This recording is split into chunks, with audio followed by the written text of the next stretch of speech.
When people hurt you, the instinctive reaction is often to seek revenge, to retaliate in some way. But I want to remind you of something far more powerful than revenge, the act of healing yourself.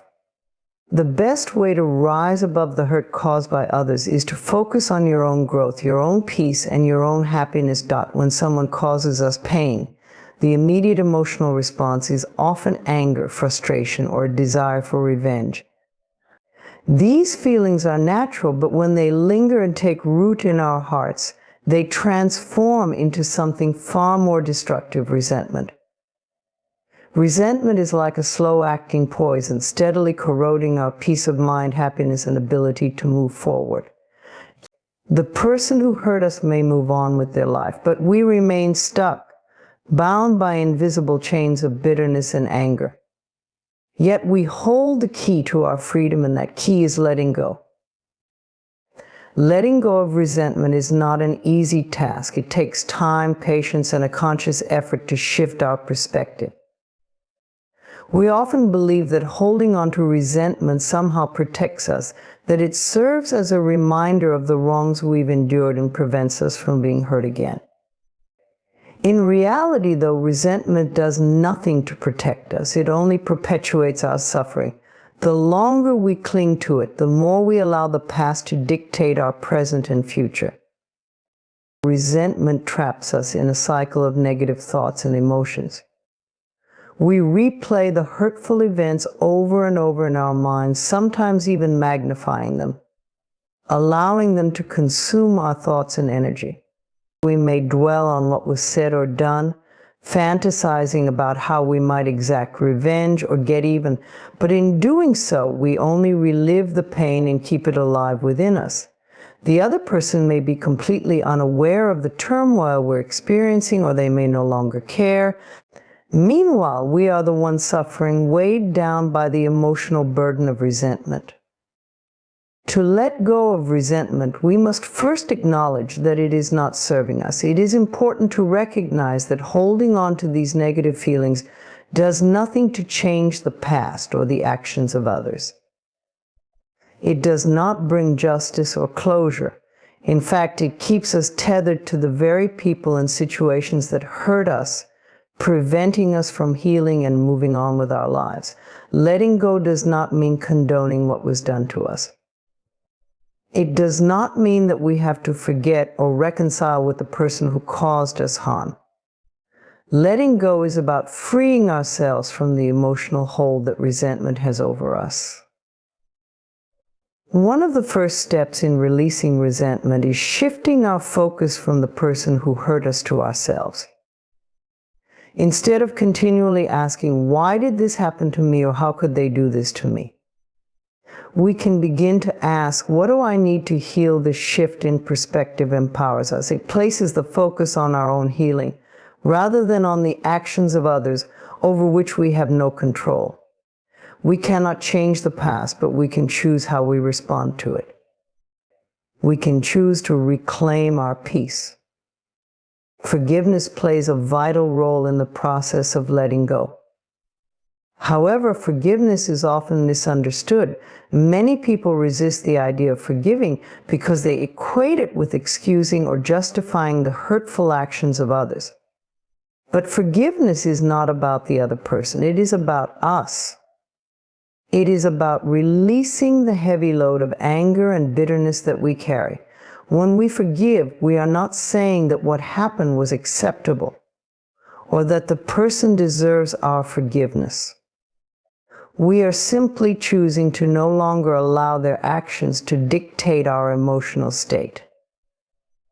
Forgiveness is an act of self-care, a way to release ourselves from the grip of resentment and reclaim our power. As we work toward letting go of resentment, it's important to practice self-compassion. The process of releasing these deep-seated emotions can be challenging and uncomfortable. We may find ourselves revisiting old wounds, experiencing feelings of anger or sadness all over again. But this is a necessary part of the healing process. We must allow ourselves to feel and process these emotions in order to truly release them.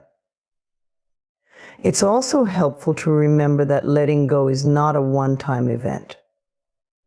It is a journey, and there may be moments when we feel like we've moved on, only to find ourselves slipping back into feelings of resentment. This is normal. Healing is not linear, and it's important to be patient and gentle with ourselves along the way. One practical way to begin letting go is through the practice of mindfulness and self-reflection. By bringing awareness to our thoughts and emotions, we can begin to notice when resentment starts to creep back in. In those moments, we can choose to take a step back, breathe deeply, and remind ourselves that holding on to these feelings is only causing us more pain. Journaling can also be a helpful tool for processing our emotions. By writing down our thoughts and feelings, we give them an outlet, allowing us to express and release the anger and hurt we may be holding inside. In addition to mindfulness, it's important to focus on the present moment and the things we can control.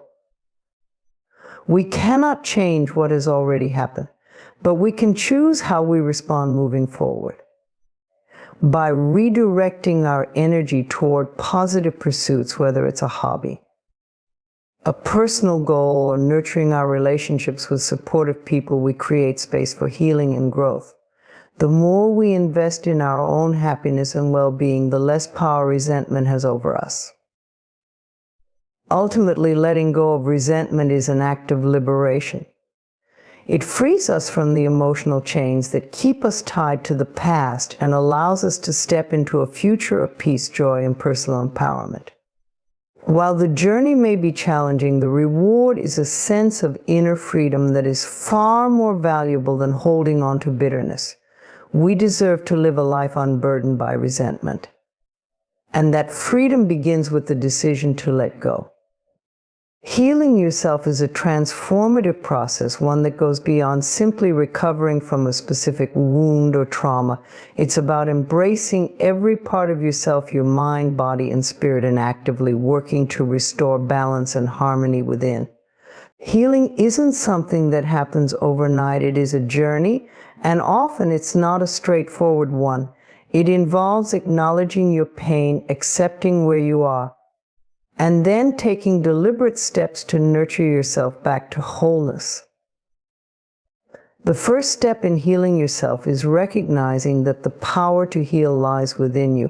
No matter how much support you receive from others, and support can be incredibly valuable, real healing begins when you choose to prioritize your own well-being. This requires taking an honest look at your life, your thoughts, and your emotions. You need to acknowledge what hurts, what feels broken, and what has been left unresolved. It's tempting to ignore or suppress painful feelings, but true healing requires confronting those emotions head-on. There is a certain vulnerability in this process. It can feel uncomfortable to sit with your pain or admit that you are not okay. But in that discomfort lies an opportunity for growth. Healing yourself means giving yourself permission to feel everything that needs to be felt: the sadness, the anger, the fear, the disappointment. These emotions are valid, and by allowing yourself to experience them fully, you begin to release their hold on you. The more you suppress or deny your pain, the more it lingers beneath the surface, manifesting in other areas of your life. Healing is about clearing those emotional blockages so you can move forward freely. One of the most profound aspects of healing yourself is the role of self-love and self-compassion. Often when we're hurt or broken, we can be our own harshest critics. We may blame ourselves for what happened or feel that we're somehow undeserving of healing or happiness. This mindset only deepens the wound. Healing requires that you extend kindness and compassion toward yourself, even if it feels difficult at first. You are worthy of healing. You are deserving of love, especially from yourself. Self-compassion means treating yourself the way you would treat a close friend who is going through a tough time. Instead of being judgmental or critical of your emotions or experiences, approach yourself with understanding and patience. It's okay to not have all the answers. It's okay to take time to heal. Remind yourself that you are doing the best you can with the tools and knowledge you have at this moment. Your journey is unique, and comparing it to someone else's only serves to diminish your progress. As part of healing, it's essential to release any guilt or shame you may be holding on to. Sometimes past mistakes or regrets can weigh heavily on our hearts, making it difficult to move forward. But holding on to guilt only keeps us stuck in a cycle of self-punishment. Instead, focus on forgiving yourself. Acknowledge that you are human, and humans make mistakes. These mistakes do not define you. They are lessons to be learned, experiences that can guide you toward a better understanding of yourself. By forgiving yourself, you create space for growth and healing. Physical well-being is also an important aspect of healing yourself. The mind and body are deeply connected, and emotional pain often manifests in physical symptoms: fatigue, tension, aches, or even illness. Taking care of your body is a powerful way to support your overall healing process. This doesn't mean striving for perfection in health or fitness, but rather being mindful of your body's needs. Are you getting enough rest? Are you nourishing your body with food that makes you feel good?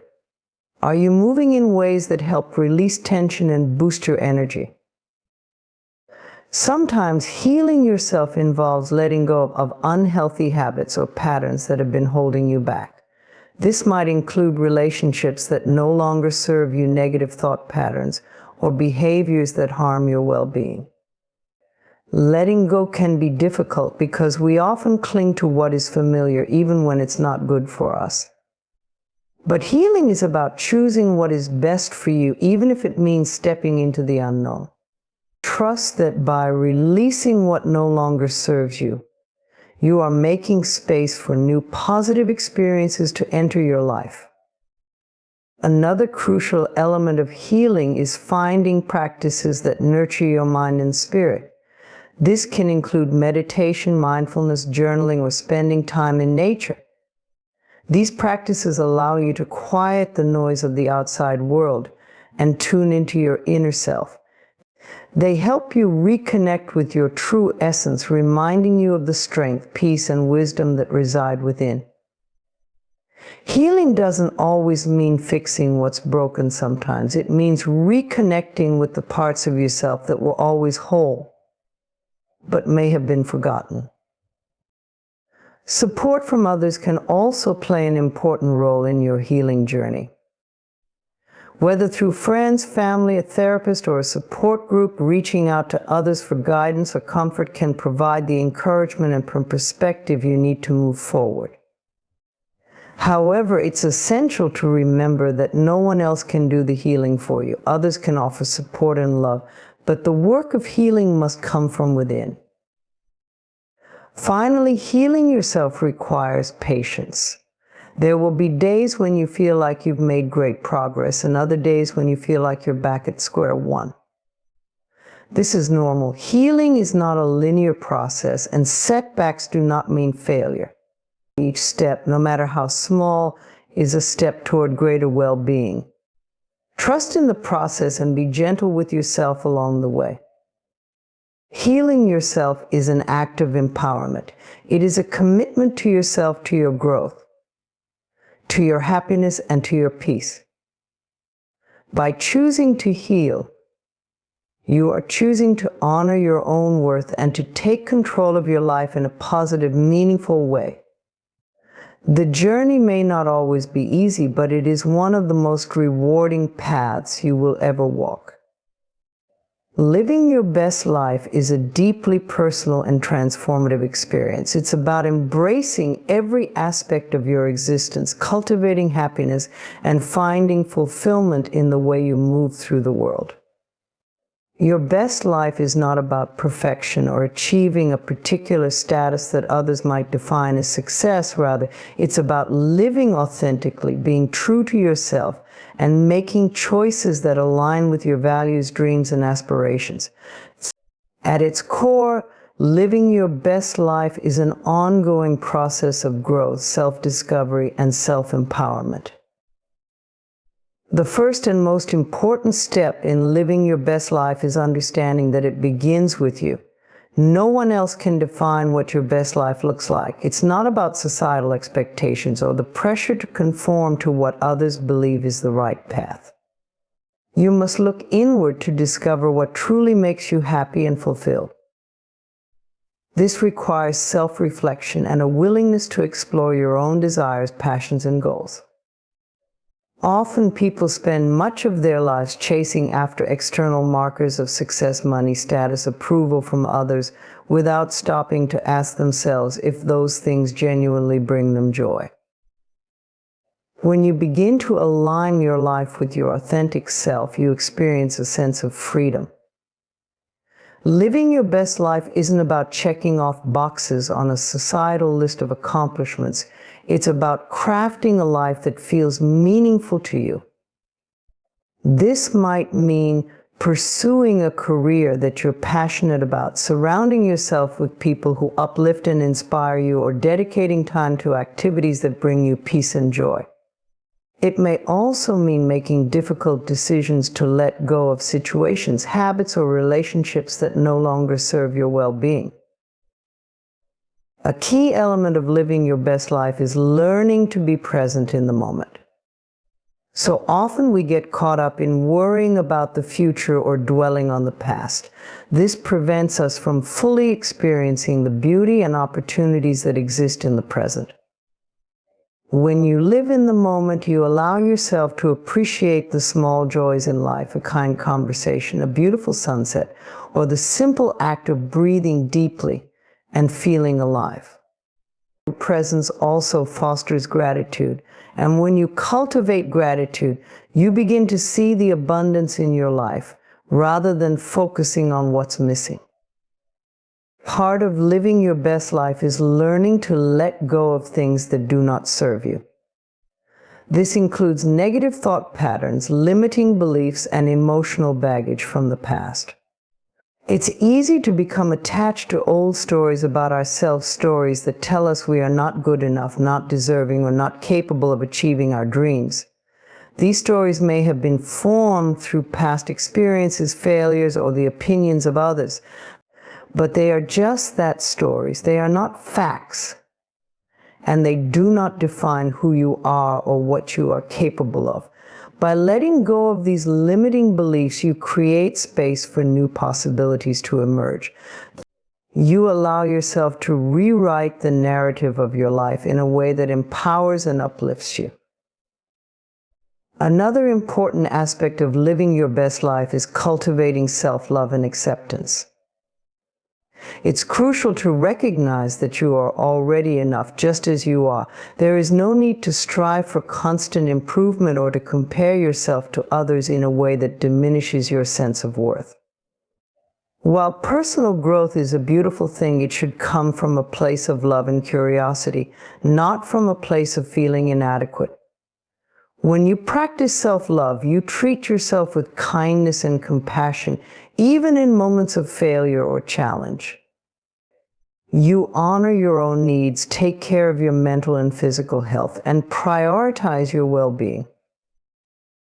Living your best life also means embracing challenges and setbacks as opportunities for growth. Life will inevitably throw obstacles in your path, but how you choose to respond to them makes all the difference. Instead of seeing difficulties as reasons to give up, view them as chances to learn, grow, and evolve. Every challenge you face is an opportunity to become stronger, wiser, and more resilient.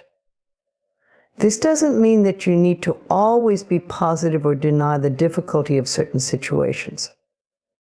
It means allowing yourself to feel what you need to feel, process those emotions, and then move forward with a renewed sense of purpose. Connection with others is also a vital component of living your best life. Humans are social beings, and meaningful relationships enrich our lives in ways that material success or personal achievements cannot. Surround yourself with people who inspire you, who support your dreams, and who genuinely care for your well-being. At the same time, be intentional about offering the same love and support to those around you. Living your best life isn't just about focusing on your individual journey. It's also about creating a ripple effect of positivity in the lives of others. When you uplift others, you create deeper connections, and in doing so, you amplify the joy and fulfillment you feel in your own life. Finally, living your best life requires embracing the idea of balance. This doesn't mean achieving perfect harmony in every area of your life at all times, but it does mean being mindful of how you spend your time and energy. Balance involves making space for work, rest, play, and self-care. It means honoring your responsibilities while also giving yourself permission to rest and enjoy life. Balance allows you to experience life fully without feeling overwhelmed or burnt out.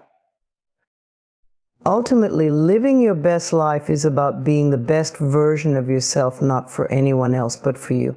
It's about discovering what makes your soul light up and pursuing that with passion and intention.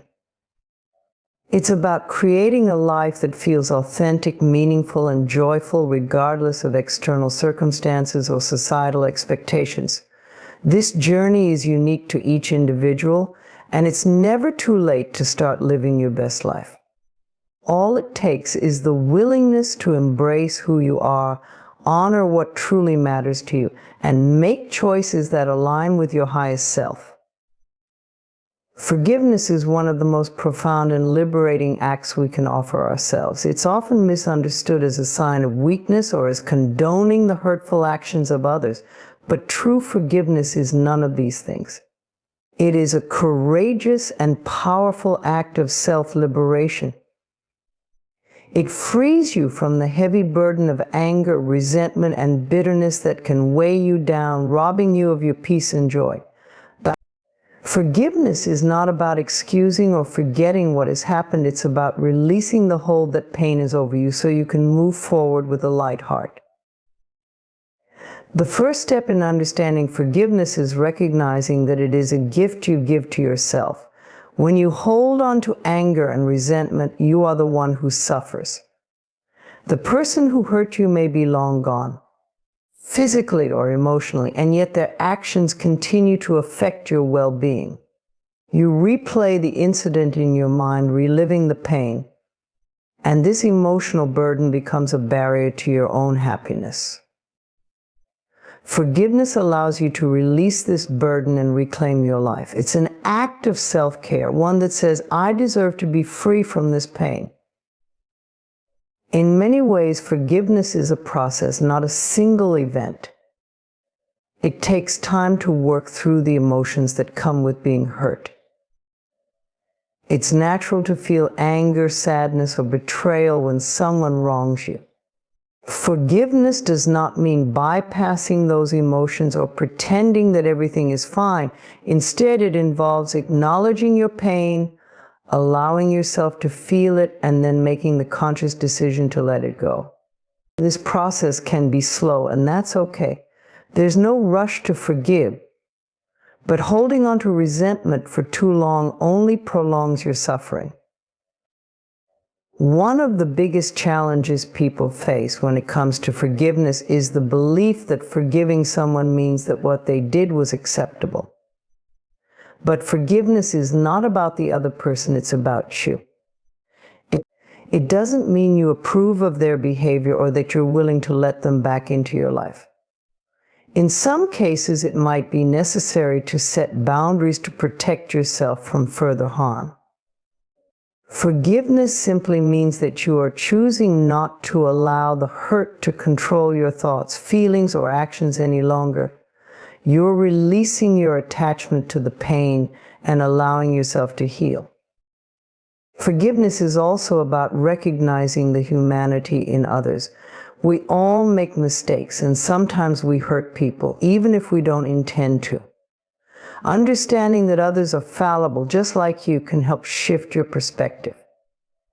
This doesn't mean that you should excuse bad behavior, but it can help you see that holding on to anger only perpetuates a cycle of suffering. Everyone is on their own journey, and sometimes people act out of their own unresolved pain or ignorance. By offering forgiveness, you're breaking that cycle and choosing a path of compassion and peace. It's important to acknowledge that forgiveness is not just for others, it's also for yourself.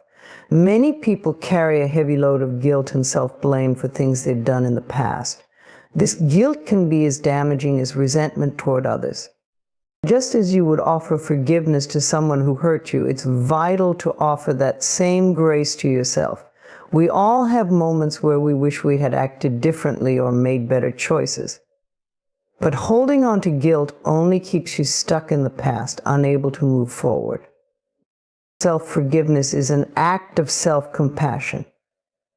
It's about recognizing that you are human, and humans are not perfect. We all make mistakes, but those mistakes do not define you. What defines you is how you choose to grow and learn from those experiences. When you forgive yourself, you release the shame and guilt that hold you back, allowing you to embrace your future with a sense of renewal and hope. It's about saying, I did the best I could with what I knew at the time, and I am committed to being better moving forward. Forgiveness also brings peace. The energy it takes to hold on to anger or resentment is exhausting. It drains you emotionally, mentally, and even physically. Studies have shown that prolonged anger can contribute to stress, anxiety, and even physical health problems such as high blood pressure or weakened immune function. When you forgive, you let go of that emotional burden and create space for peace and joy to enter your life.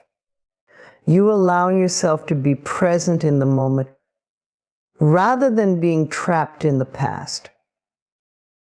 Ultimately, forgiveness is an act of freedom. It's about choosing to live your life untethered by the chains of past hurts. When you forgive, you are no longer a prisoner of what someone else did to you. You take back your power, reclaiming control over your emotions and your life. Forgiveness allows you to move forward with a sense of liberation, knowing that you are no longer bound by the actions or choices of others. Forgiveness is a gift that keeps on giving. It's a decision you make for your own well-being, and it has a ripple effect on all aspects of your life. When you release anger and resentment, you make room for more love, joy, and peace in your heart. You create a space where healing can take place, not just for you, but for your relationships and your overall sense of well-being. By choosing forgiveness, you are choosing liberation. You are saying, I will no longer be held hostage by this pain. It's an empowering choice, one that opens the door to a brighter, lighter, and more fulfilling life. When life hits you hard, it's natural to feel hurt, anger, and even despair. We've all experienced moments where someone or something wounded us deeply. But within that pain lies an opportunity to transform the hurt into something powerful, something that fuels your growth and propels you forward. Pain, while uncomfortable and often overwhelming, can serve as one of the greatest sources of motivation if we choose to harness it in the right way. It's not about denying the pain or pretending it doesn't exist. It's about using it as a catalyst for change and transformation. At first, when you are hurt, the initial reaction may be to withdraw, shut down, or even lash out. Pain can feel like a burden that you carry with you, weighing you down emotionally, mentally, and physically. But there's another way to handle it. Instead of letting it consume you, you can let it drive you. That doesn't mean you should bottle up your emotions or push them aside. On the contrary, it means acknowledging the pain, feeling it fully, and then consciously deciding to use it as fuel to power your journey towards something better. When you face pain, whether it's from a betrayal, failure, or disappointment, it can be easy to fall into the trap of victimhood, You may think, why me, or what did I do to deserve this? These thoughts are understandable, but staying in that mindset keeps you stuck. To use your hurt as fuel, you have to shift your perspective. Instead of seeing yourself as a victim of your circumstances, start seeing yourself as someone who has the strength to rise above them. Pain is inevitable, but suffering is optional. You get to choose how you respond to the hurt. One of the most powerful ways to use hurt as fuel is to turn it into a source of motivation. Think of the moments when someone doubted you, rejected you, or made you feel less than. Instead of letting their words or actions define you, use them as a reason to prove them wrong. Let the pain of rejection become the fire that pushes you to succeed, to work harder, and to become stronger. When someone tells you that you can't achieve something, take that hurt and turn it into determination. Use it to fuel your ambition and prove to yourself, not just others, that you are capable of greatness. Pain can also fuel your growth. Every challenge, setback, or heartache you encounter is an opportunity to learn something about yourself. It's in these moments of pain that you discover your resilience, your capacity to endure, and your ability to rise again. Each time you're hurt, you have a choice: let the pain define you or let it refine you. By choosing the latter, you allow yourself to evolve. You learn from the experience, gain new insights, and become stronger as a result. The hurt becomes a stepping stone on your path to personal growth. Moreover, using hurt as fuel means channeling your emotions into something constructive. Instead of letting anger or sadness fester inside of you, find a way to express it creatively or productively. Some of the world's most successful people have used their pain as a driving force behind their achievements. Artists, writers, and innovators often create their best work from a place of deep emotion. Whether it's through art, music, writing, or even physical exercise, finding an outlet for your pain can transform it into something that moves you forward rather than holding you back. Another important aspect of using hurt as fuel is the realization that pain can teach you about your inner strength. You might not realize it at first, but every time you overcome a painful experience, you are demonstrating resilience. The hurt shows you what you're capable of enduring and surviving. It reminds you that you are stronger than you think. When you're in the midst of a painful situation, it can feel like it will last forever. But the truth is that you have already survived so much. Let that knowledge fuel your belief in your ability to overcome whatever challenges life throws at you next. Additionally, using hurt as fuel involves embracing a mindset of perseverance. Pain can tempt you to give up, to abandon your dreams, or to retreat from the world. But perseverance is what separates those who let pain defeat them from those who use it to their advantage. By pushing through the discomfort, by continuing to move forward, even when it hurts, you build a resilience that will serve you in all areas of your life. Every time you refuse to let pain stop you, you become stronger, and that strength will carry you through future challenges.